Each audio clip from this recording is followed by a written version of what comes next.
नमस्कार,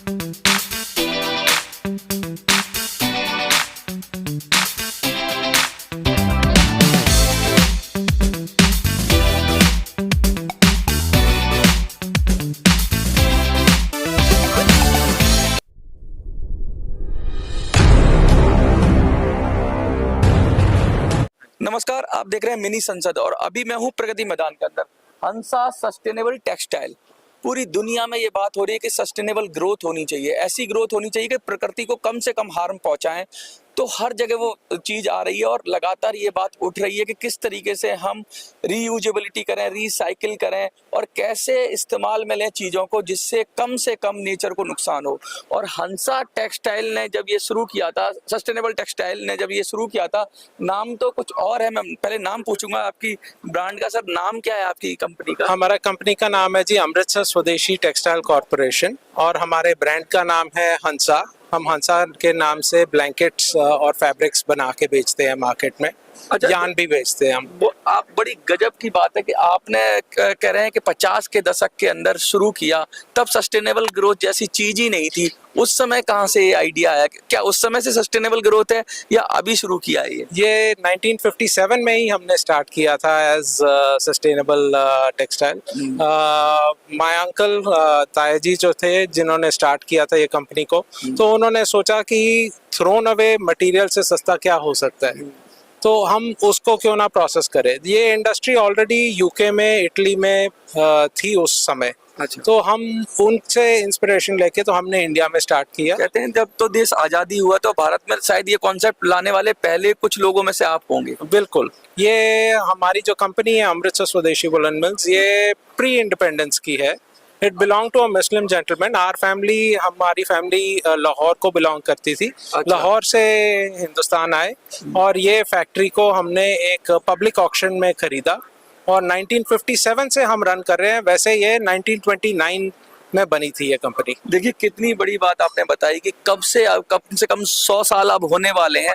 और लेकिन ये बात तो अलग रही। एक और बात मैं पूछना चाहूँगा, आपने एक बहुत इंटरेस्टिंग स्टोरी शेयर की मेरे साथ कि किस तरीके से यूएस में या यूरोप में कपड़ों को थ्रो कर दिया जाता है, यूज एंड थ्रो वाली बात होती है। हाँ। तो वो उनके लिए एक मुश्किल हो जाती है। तो एक बार बताइए क्या होता है वहाँ पे? हमारे यहाँ तो कोई कपड़ा होता है तो उसको बिल्कुल हम लास्ट तक यूज करते हैं और कहते हैं कि अगर लास्ट में कुछ कपड़ा बच जाए तो उसको हम बाइक्स पहुंचने के लिए, बिल्कुल झाड़न के काम में या दिए के बत्ती के काम में भी लाके तो उसको तब तक यूज करते हैं। हाँ। वहाँ पर ये अपॉर्चुनिटी नहीं है लोगों को कितने कपड़े संभाल के रखें, तो वो फेंक देते हैं या चैरिटी में दे देते हैं।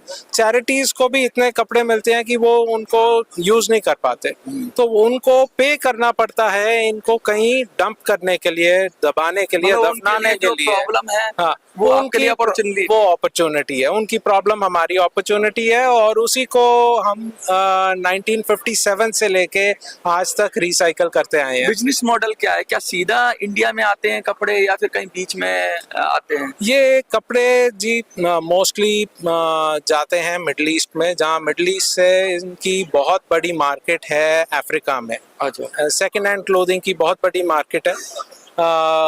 अफ्रीका जाता है जो सेकेंड हैंड क्लोथिंग, जीन्स हो, टी शर्ट्स, शर्ट्स, ऐसी चीज़ें वहाँ चली जाती है। Canvas shoes, sport shoes.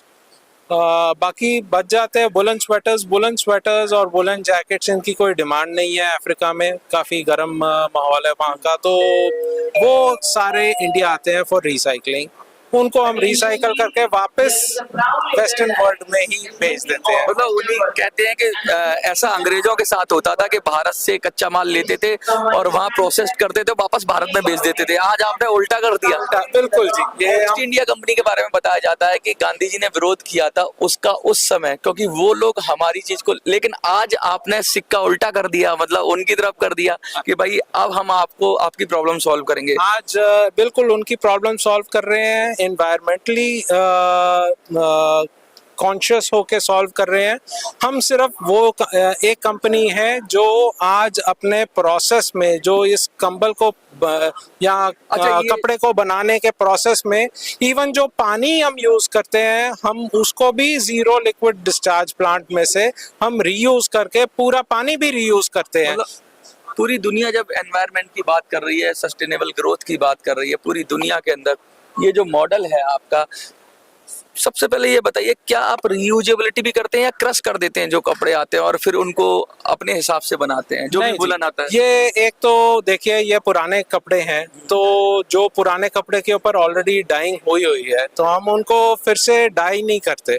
हाँ। सपोज हमें नीले रंग का कंबल बनाना है, हाँ। नीले रंग के जितने स्वेटर हैं उनको लेके हम रिसाइकल करके क्रश तो कर देंगे उनको। और उनको वापस उनका कंबल बना देंगे तो ब्लू कलर का बन जाएगा। There is no chemical involve in dyeing it again. ना रंग लगा रहे हैं कुछ ना कुछ ना, लगा रहे हैं ना। लेकिन ये क्वालिटी जो इतनी शानदार मेंटेन कर रहे हैं आप, इसका कुछ ना कुछ सीक्रेट तो होगा, कुछ राज खोलेंगे वो आप? हमारे ट्रेड सीक्रेट्स है जी। द वे हाउ हम इनको प्रोसेस करते हैं लगता इतने ही सालों नहीं से है, हम जैसे वो लगा हुआ है रिसाइकिल्ड वुल फ्लेम रिटार्डेंट थिएटर फैब्रिक है। हाँ। ये हमारे फैब्रिक्स थिएटर्स में यूज होते हैं।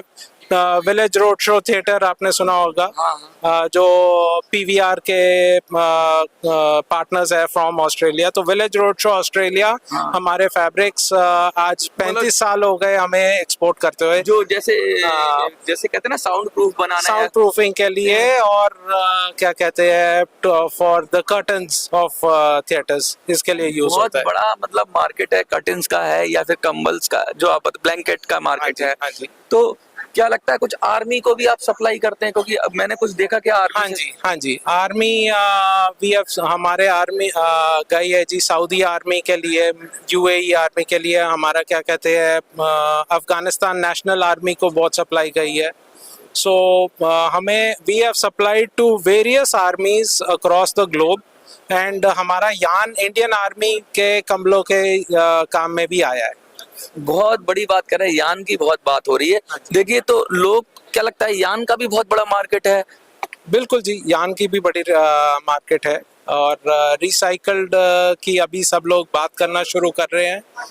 हमें तो बहुत साल हो गए ये रिसाइकल्ड का काम करते हुए, बट अभी people are talking about it because they have realised कि क्या इसका क्या एनवायरनमेंट के ऊपर फेयर के बारे में कुछ बताइए कि क्या फेयर के अंदर क्या और इम्प्रूवमेंट होना चाहिए? अब ऐसे तो अच्छा है लेकिन क्या और इम्प्रूवमेंट होना चाहिए? सरकार को क्या करना चाहिए आप लोगों के लिए? फेयर बहुत अच्छा है जी। There are always learnings from a fair and hopefully इसका एक मोमेंटम बनेगा और आगे चल के और कस्टमर आएंगे, इसके बारे में सुनेंगे और आगे चलेंगे। बिकॉज अब इस फेयर में इस साल जैसे कई लोग ऊपर बोल रहे हैं फर्स्ट फ्लोर किसी को मालूम ही नहीं है कि फेयर चल रहा है।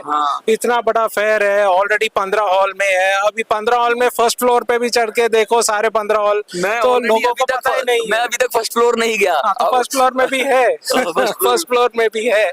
तो ये चीजें कुछ जैसे मार्किंग कोई प्रॉपर हो, but those things will happen. ये चीजें इम्प्रूव होंगी और बहुत लोग पार्टिसिपेट कर रहे हैं। लोग इस साल देख के बोल रहे हैं कि अगले साल हमने भी आना है, पार्टिसिपेट करना है। ये चीज तो होगी।